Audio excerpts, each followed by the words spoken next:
दो कंडीशन है, ध्यान सुनो।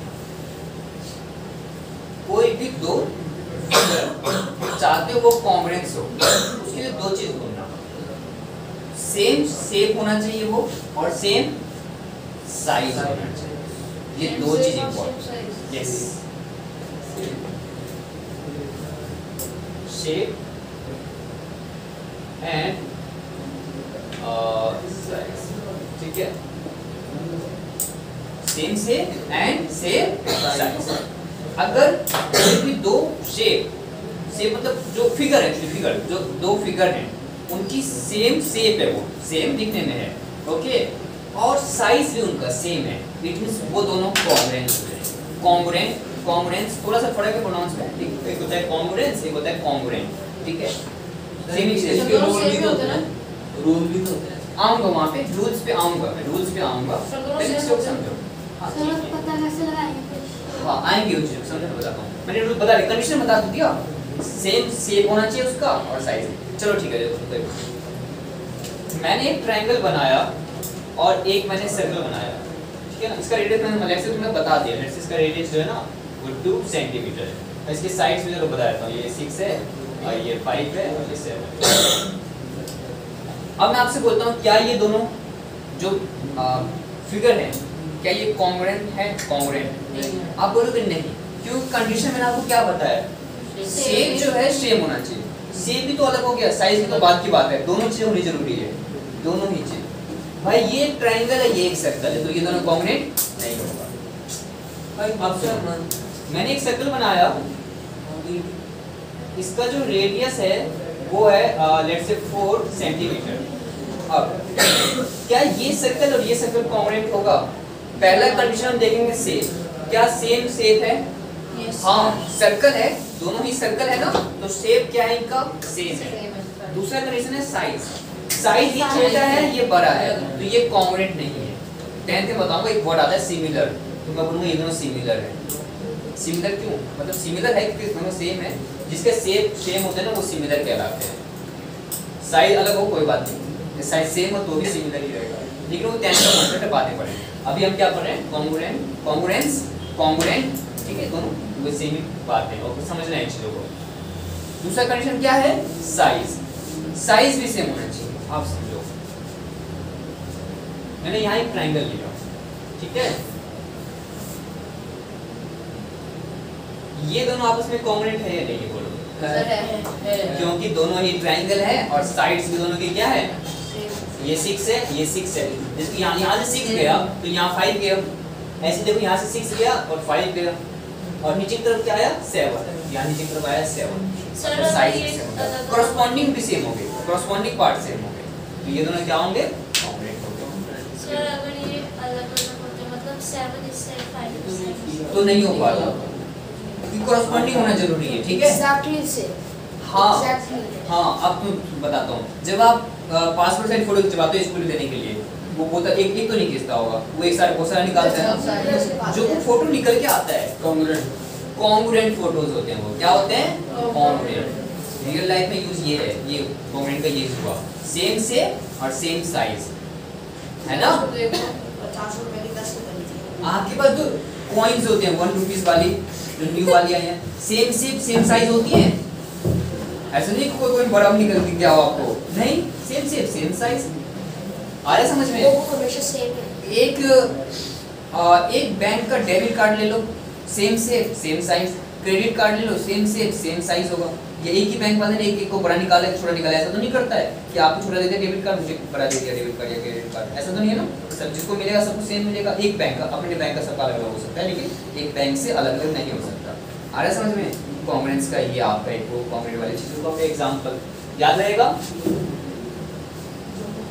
तो ये तो एक है, मतलब कि ऐसा होना जरूरी है। उसके बाद इनके रूल्स भी हैं, रूल्स भी समझेंगे हम एक-एक करके।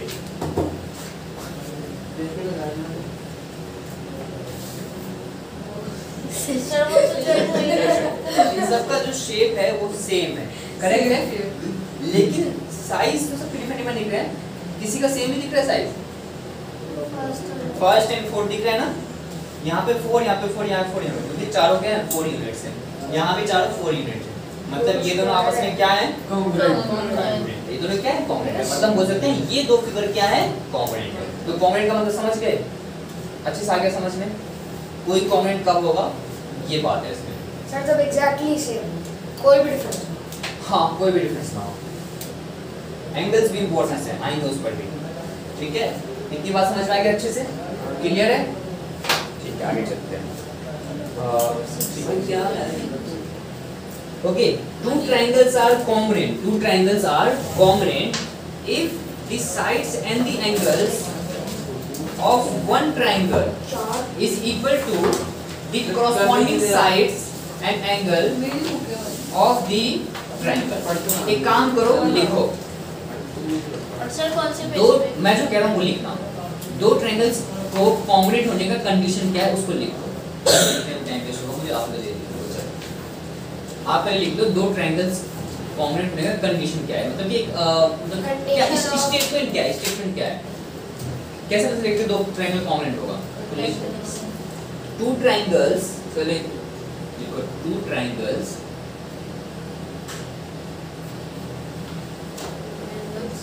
आर कॉन्ग्रुएंट,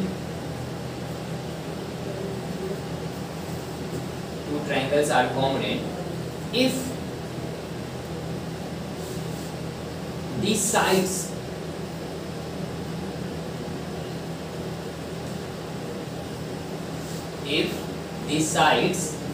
and angles, मेरे साथ चल रहे हो कि पीछे हो गए? अर्णव बता रहे दोबारा बोल तुम्हारे तो नहीं यार ठीक है ना? Okay, if the sides and angles of one triangle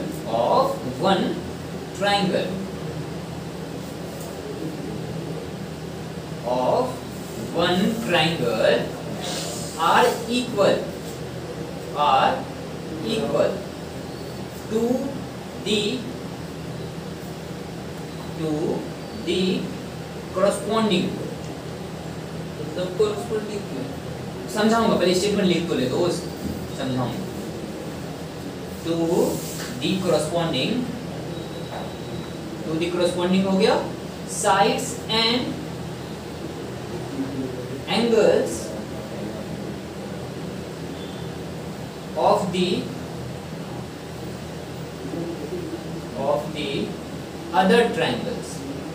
इसको समझाऊंगा एक बार, आंसर दोबारा पढ़ लेता हूँ। मैंने बताया है कि टू ट्रायंगल्स आर कॉन्ग्रुएंट, ध्यान से देख लो, गलती नहीं होनी चाहिए। Two triangles are congruent if the sides and, देख लो अपना, if the sides and angles of one triangle are equal to the corresponding sides and angles of the other triangle। समझ में आई बात? अब इस स्टेटमेंट से मैं आपको बताता हूँ क्या कहना चाहता हूँ मैं। लिख लिया सभी ने? सर ये डेफिनेशन है। दो ट्रायंगल्स के कॉन्ग्रुएंट होने का मतलब ये कहना कह सकते हो आप कि ये एक रीजन आपको इसमें से निकल के आएगा कि कैसे दो ट्रायंगल्स कॉन्ग्रुएंट होते हैं, उसके लिए क्या चाहिए मुझे, मतलब क्या होना चाहिए। तो कोई भी दो ट्रायंगल को आप कॉन्ग्रुएंट कब कहोगे वो आपको ये बता रहा है। कब आप कह सकते हो कि दो ट्रायंगल्स, ये दो ट्रायंगल्स, मैंने आपको कोई दो ट्रायंगल बना के दिए तो वो दोनों कॉन्ग्रुएंट है, उसके लिए क्या चीज जरूरी है? Actually same shape same size correct है, ये वर्ड एक अच्छा नॉर्मल वे में यही बात हुआ, लेकिन उसको अच्छे से समझो डेफिनेशन के साथ। तो ये बताता हूँ क्या मैंने लिखवाया है। मैंने लिखवाया है कि दो ट्रायंगल्स जब वो कॉन्ग्रुएंट होंगे, जब तब होंगे कॉन्ग्रुएंट जब एक ट्रायंगल का जो साइड्स हैं, मतलब तीनों साइड्स और जो उसके तीनों एंगल्स हैं, दूसरे वाले ट्रायंगल्स के कोरस्पॉन्डिंग, क्या कोरस्पॉन्डिंग, आप उनके कोरस्पॉन्डिंग का क्या कहना चाहते हो मतलब? मैं ये कहना चाहता हूँ, लेट्स से ये ट्रायंगल मैंने बनाया PQR और यहाँ बना दिया मैंने ए, मैंने यहाँ नहीं लिखा इस पर, ए यहाँ लिख दिया, बी लेट्स से यहाँ लिख दिया, सी मैंने चेंज कर दिया थोड़ा सा नाम, कोई बात नहीं, आप समझो। देखो ये जो लेट्स से ये 6 है, लेट्स से ये 7 है और ये 8, ओके ये 8 है,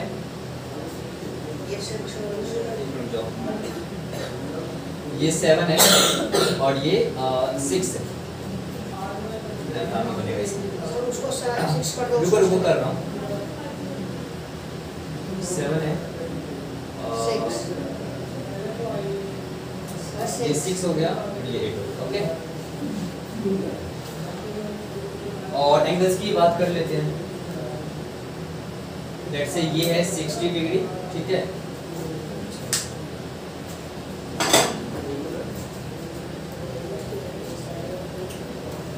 ये 60 डिग्री,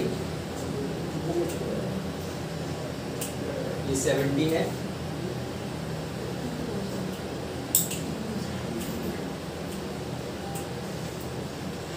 अब कितना बचा? 6 और 60 और 70 130, कितना रह गया?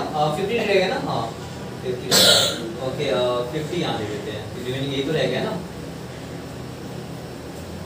अगर मैं आपसे पूछूं क्या ये दोनों ट्रायंगल कॉन्ग्रुएंट है? देखो जो स्टेटमेंट लिखा है ना उसी स्टेटमेंट से आपको इसका आंसर मिलेगा। मैंने लिखा है कॉन्ग्रुएंट तभी होगा दो ट्रायंगल जब एक ट्रायंगल का जो कॉरस्पॉन्डिंग साइड है दूसरे ट्रायंगल के कॉरस्पॉन्डिंग साइड्स के इक्वल हो, और इसी ट्रायंगल का जो कॉरस्पॉन्डिंग एंगल है, इसके जो भी एंगल है सेकंड वाले के कॉरस्पॉन्डिंग के इक्वल होने चाहिए। अब नहीं है, मैंने बनाया है ध्यान से। चलो इस ट्रायंगल मैंने पहले काम करा, एक कोई अपने मन से एक साइड बताओ, मैं उसको पकड़ लेता हूं फटाफट से। RQ। चलो इन्होंने कहा मुझे RQ लेने के लिए, तो RQ हां ठीक है ये बेस करके समझाता हूँ कैसे क्या है। कॉरस्पॉन्डिंग निकालना सिखाता हूँ, बहुत इंपॉर्टेंट है कॉरस्पॉन्डिंग कैसे निकाला जाता है। इसी में गलतियाँ होती हैं बच्चों की कॉरस्पॉन्डिंग निकालने में, ठीक है। यहाँ काम करते हैं। ओके, एक साइड मैंने अपने तरफ से लिया RQ कितना है? 8 सेंटीमीटर, ठीक है। ध्यान देना ये ट्रायंगल कौन सा है?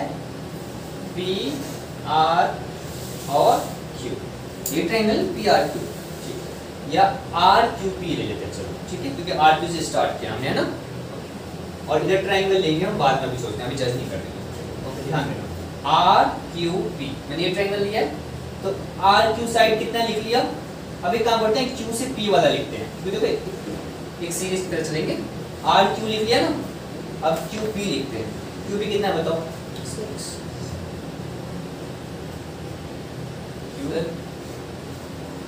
ठीक है। अब देखो RQ हो गया, QP हो गया, बच कौन गया है? PR ना, PR। ओके, P और R कितना है भाई? 7। अब ध्यान दो, अब मेरी बात ध्यान से सुनना बिल्कुल शांत से। सबसे पहले RQ कितना है? 1 है। इस ट्रायंगल में RQ कितना है? 1 है। यहाँ पे कोई 8 है? देखो कौन है? BC। तो यहाँ लिखो BC 8 सेंटीमीटर। अब सबर रखना, RQ 8 सेंटीमीटर, RQ 8 सेंटीमीटर। उसके बाद मैं QP पे गया हूँ, Q से P गया 6 आया, है ना। ओके, यहाँ 8 है, B से C की तरफ जाऊँ तो और C से A जा सकता हूँ, फिर तो 6 मिल जाएगा मुझे। अगर तुम्हें को सर C से B के बाद B से A क्यों नहीं चले गया, जब मैं यहाँ से U जाने के बाद 6 मिल रहा है तो मुझे क्या दिक्कत है? जा सकता हूँ मैं। देखो B से C गया, ये रहा 1, अब C से इस साइड ऐसे आओ, 6 मिल गया। C A कितना मिला? मतलब ये साइड इसका इक्वल है। और बताऊँ अभी क्यों मैंने ऐसा लिया, ध्यान देना। अभी C से A चला गया और यहाँ पे कहाँ गया था मैं? यहाँ पर। यहाँ से U जाओ 7, ये रहा, और ऐसे ही A से B जाओ तो 7 मिल तो गया। कितना है? 7। एक बात और सुनो, जो ये दोनों साइड है, इनके बीच में कौन सा एंगल बना है बताओ? कौन सी? इन दोनों साइड के बीच में, मतलब ये 8 और 6 वाले, ये 8 और 6 के बीच में कौन सा एंगल बना है? 70। इन दोनों में लेटर देखो ना, कौन सा कॉमन है? Q ना। इनके बीच में कौन सा लेटर कॉमन है? PQR एंगल बना। Q, लेटर Q कॉमन है, इट मींस Q एंगल बना है। कितना है Q? 70। अब देखो इन दोनों में कौन सा लेटर कॉमन है? C। C में कितना है बताओ? 70। कितना है? 70। सेम से मार रहे हैं, ध्यान दो अभी, ठीक है। अब बात करते हैं इन दोनों में कौन सा लेटर कॉमन है? P। तो एंगल P में कितना है भाई? देखो इसमें जो लेटर कॉमन है उसमें भी 60 है, देखो है ना 60। यही कॉरस्पॉन्डिंग है, इसको ही बोलते हैं कॉरस्पॉन्डिंग, ठीक है। एंगल A कितना आया? 60। अब कौन बच गया? ये दोनों बच गया ना, it means R 50। Angle R 50 है। अब इसमें 100% होगा कि B वाला 50 होगा, देखो चेक करो। 50। इसी को बोलते हैं कॉरस्पॉन्डिंग। देख रहे हो, कॉरस्पॉन्डिंग पार्ट्स इक्वल मिले, साइड्स मिले, एंगल्स मिले, मिल गए ना। देखने में नहीं लग रहे थे लेकिन फिर डायग्राम टेढ़ा मेढ़ा हो रखा है। फिर कैसे पता करें देखने में? ऐसे पता कर सकते हो, और बताता हूँ कैसे पता कर सकते हो। देखो सबसे पहले साइज को जज करो। चलो इसको मैं ऐसे लेता हूँ, इस वाले ट्रायंगल को मैंने अगर ऐसे ऐसे, देखो ध्यान देना यहाँ पर, इसको ऐसे घुमा दिया तो 6 नीचे आ जाएगा, हो गया। ये 7 वाला यहाँ चला जाएगा और 8 वाला कहाँ जाएगा? आया समझ में? बोलना इजी नहीं है, समझने की बात है। मैंने समझाने की इतना मेहनत किया, सारी बातें लिख के दिखाई जाती है। हाँ ये है।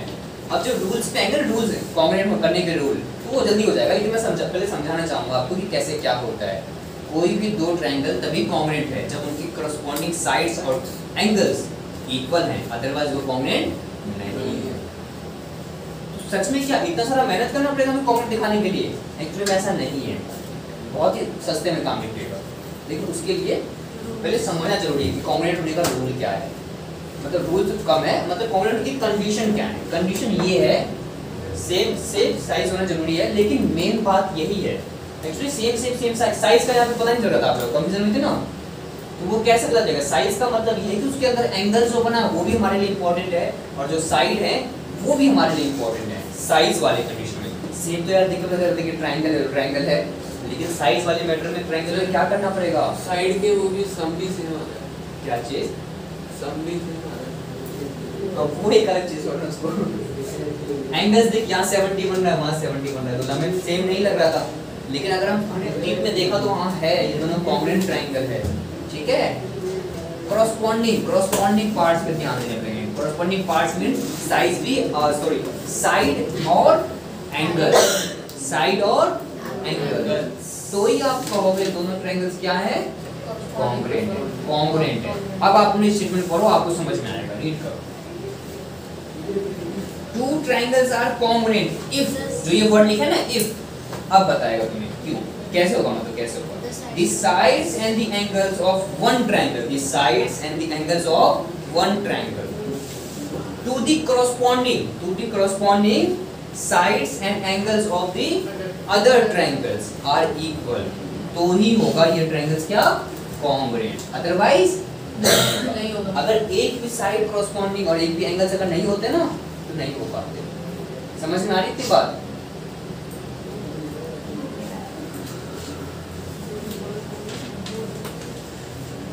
अब एक काम करो, पेज नंबर 111 पे बहुत सारे ट्रायंगल्स बने हैं, देखो इनमें कौन से ट्रायंगल्स आपस में कॉन्ग्रुएंट हैं, कौन से नहीं है, ठीक है।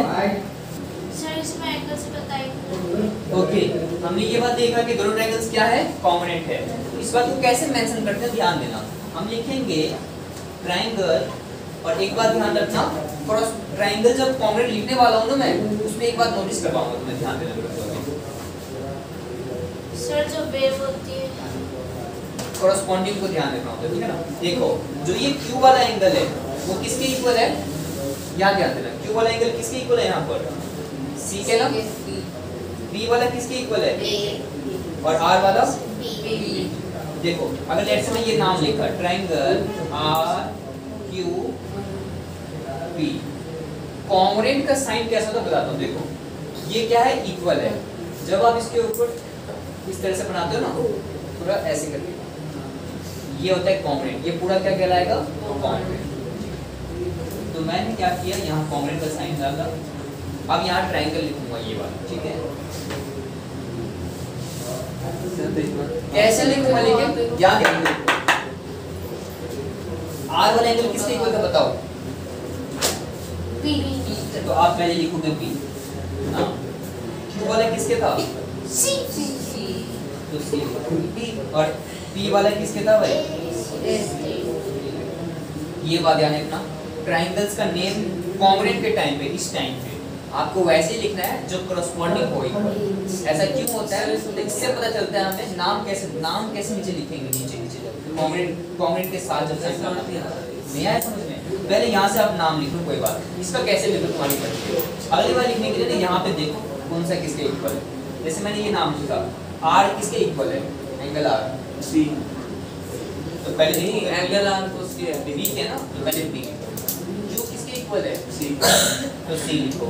P किसके इक्वल है? A। ऐसा क्यों करते हैं? देखो इससे क्या बेनिफिट होगा, देखो ध्यान दो, यहाँ समझाता हूँ। आर क्यू बी जो ट्राइंगल है, ये जो ट्राइंगल है किसके ट्राइंगल के कॉन्ग्रुएंट है? बी सी ए। इससे ये बेनिफिट होगा कि इसी नेम से आपको पता चलेगा कौन सा साइड किसके इक्वल है। देखो इसका मतलब मैं कहना चाहता हूँ, जो ऐसे बना के लिखा है ना मैंने, इससे मतलब ये कहना चाहता हूँ कि जो आर क्यू साइड है, जो आर क्यू साइड है वो बी सी के इक्वल है। चेक कर लो, ऐसे खाली नहीं था, देखो यहाँ पर ये आर क्यू किसके इक्वल था? ये था ना बी सी के। मतलब टीचर को ये नहीं देखना पड़ेगा, टीचर को यही समझ में आ गया है, हालांकि देखता तो है टीचर, यही पर देख के नीचे जाता है, लेकिन इसकी प्रेजेंटेशन है, ये ट्राइंगल का प्रेजेंटेशन है। नाम कैसे लिखना, नाम कैसे देना है जब कॉन्ग्रुएंट की बात आएगी, ठीक है। देखो आर क्यू, आर जो पी वाला होगा वो सी ए के इक्वल है, चेक करो यहाँ पर। अगर मैं यहाँ पे नाम लिखता ट्राइंगल ए बी सी तो ये गलत हो जाता है, नंबर कट देंगे। क्या एंगल आर एक ही एंगल एक ही इक्वल है? देखो नहीं है ना, तो आपका ट्राइंगल एबीसी गलत दिख रहा है। एबीसी ट्राइंगल नहीं आएगा, जो उसके कॉरस्पॉन्डिंग होगा वो आएगा, इट मींस बीसीए आएगा, क्योंकि वो उसके कॉरस्पॉन्डिंग है। नाम लिखना सीखना पड़ेगा आपको, इसीलिए अभी पेज नंबर 1 में 11 के ट्राइंगल्स देखो और उनके नाम से लिख के दिखाओ मुझे अच्छे। चलो कॉपी चेक करो, मैं सर ये करना है हाँ ये लास्ट में ये वाला कर दो, मतलब यहाँ जाके अब खत्म हुआ ये वाला। हाँ पहले ये लिख लो, उसके बाद पेज नंबर 111 करो। तो ऐसे नाम लिखना पड़ेगा, समझ में आ गया बात? ये रिजल्ट कैसे निकाला मैंने? तो ये ऊपर से जो डाटा आया ना वहीं से निकाला हूँ रिजल्ट में। ऐसे ही आप पेज नंबर 111 में देखोगे कौन ट्रायंगल किसके कॉन्ग्रुएंट है, मुझे वहीं तो आप बोल दोगे देख करके, लेकिन ऐसे प्रेजेंट करके दिखाओगे तभी आपके नंबर मिलेंगे। इस तरह से ट्रायंगल के दिखाओगे ना प्रेजेंटेशन करना शुरू करो। पेज नंबर ये कंप्लीट करो। ओके पेज नंबर 111 में पहला ट्रायंगल दिया है हमें, क्या ध्यान दो,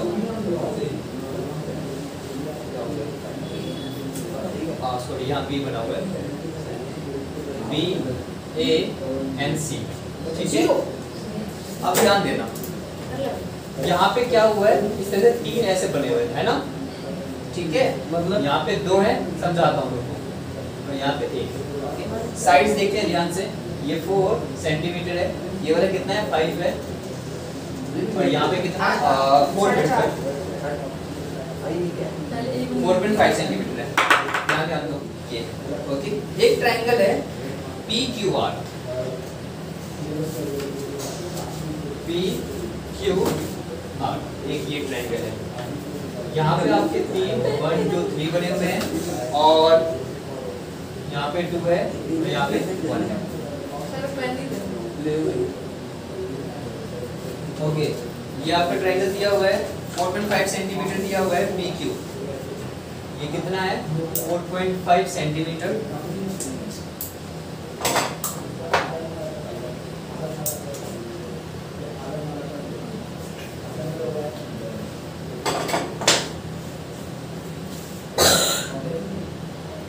ओके और 4 सेंटीमीटर यहाँ पे है, और ये कितना है 5 सेंटीमीटर, ठीक है।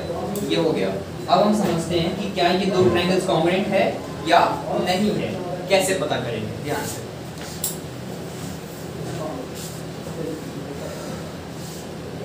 यहाँ पे कोई भी एक साइड ले लो, लेट्स से ए बी ले लेते हैं, ट्रायंगल ए बी सी, ठीक है। ऐसा क्यों किया मैंने इनसे? देखो यहाँ पर ए पे क्या बन रहा है, एक अकेला लाइन है, 1 एंगल 1 ऐसे बना हुआ है, लेट्स से फर्स्ट एंगल है ये, मान लो हमने जज कर लिया, इसमें कोई दिक्कत नहीं है। इसके बाद बी के पास गया 2 बना हुआ है, 2 लाइंस बने ना, और बी से यहाँ गया तो 3 बने, तो मैंने एबीसी लिख दिया। नहीं बने होते तो भी कोई दिक्कत नहीं है, परेशानी इसमें। ए बी भाई, ए बी कितना है साइड 4.5 सेंटीमीटर, बी से सी की तरफ गया तो ये है 5 सेंटीमीटर, और सी से ए की तरफ गया तो वो है 4 सेंटीमीटर। ये हो गया क्लियर। इस पे आते हैं। अब सबसे पहले ए बी 4.5 था, यहाँ ढूंढो 4.5 कौन सा साइड है, क्यूपी। ऐसे काम करना है। सबसे पहले यहाँ पे जज कर लोगे, कोई भी ले लोगे, एक एक करके तीनों ले लिया, लेकिन अब ध्यान देना कैसे लेना है। अब लेना है 4.5 वाला, पहला लिखा ना ए बी, यहाँ ढूंढो 4.5 को, अब पी क्यू लिखूं या क्यू पी लिखूं, आराम से सवाल रखिए। सर 4.5 के बाद क्या है? 5। तो अगर मैंने P से Q लिया तो Q के साथ R की तरफ जाऊंगा तो 5 मिल जाएगा ना मुझे। लेकिन अगर Q से P लिया तो फिर P से मुझे इधर जाना पड़ जाएगा, वो तो P होगा 4 होगा और यहाँ पे 5 है, तो मिस्टेक हो जाएगी, गड़बड़ी हो जाएगी। तो मैं कैसे लूँ? P Q। आया समझ में कैसे लिया गया? क्यों लिया P Q? सर आप सर, इसके नंबर ऐसे कितने? नहीं ले सकते हैं वैसे। ट्रायंगल करो जो सर इसके नंबर कटेंगे अगर गलत है पी क्यू लिख देंगे। नहीं कटेंगे, उसमें गलती में मैं तुम्हें ऐसा सिखा रहा हूँ कि तुम अच्छे से समझ सको, ठीक है? बस वही बात है। P से Q गया तो हमें Q and last letter Q गया तो Q के बाद आप बोल दोगे Q, आप Q से वापस यहाँ कर ऐसे जाओगे नहीं, Q से हम ऐसे जा सकते हैं डायरेक्ट, है ना? इसीलिए तो PQ कितना है भाई? 4.5 सेंटीमीटर। अब देखो Q पे खत्म हुआ था ना, Q से ऐसे जाओ, हाँ Q कितना है? 5 और ये 5 है ना? ठीक है। अब R के बाद कहाँ? नीचे जाना पड़ेगा, अभी लास्ट एक तो बचा है R कितना है ये? 4। देखो कॉरेस्पॉन्डिंग इक्वल मिल गया। अब एंगल से तो देखना पड़ेगा। ओके, इन दोनों में कौन सा लेटर कॉमन है? B। देखो B का एक्चुअली मुझे नहीं पता कितना एंगल है, लेकिन इतना पता है कि यहाँ पे 2 लाइंस बने हैं। क्या बने? 2 लाइंस बने। एक नॉर्मली मैं ऐसे बढ़ा देता हूँ समझाने के लिए। एक्चुअली यहाँ पे एंगल मेंशन नहीं किया है कि 48 60 कितना है, लेकिन ये कहा है कि यहाँ पे 2 लाइंस है। अब इस साइड भी 2 लाइंस मुझे मिलनी चाहिए, इन दोनों के जो कॉमन है। क्या है कॉमन? देखो 2 है क्या? अरे हाँ 2 है, इट मींस कॉरेस्पॉन्डिंग एंगल मिल गया हमें इक्वल। बाकी 2 भी देखते हैं, अभी कांग्रुएंट का मुझे नहीं पता चला है, 100% कंफर्म नहीं हूँ। यहाँ भी देखो 2 मिल गया है, आ रहा है समझ में? लेट से यहाँ पे लिखा होगा 40 डिग्री, तो यहाँ पे मुझे 40 मिल गया है। कैसे पता चलेगा 40? क्योंकि भाई यहाँ पे भी 2 लाइंस है ना, यहाँ पे तो देखो 2 लाइंस है। नहीं आया समझ में? अभी भी आ रहा है ना? ठीक है। इन दोनों में कौन सा लेटर कॉमन है? C वाला। भाई C देखो कितना है? 3 है।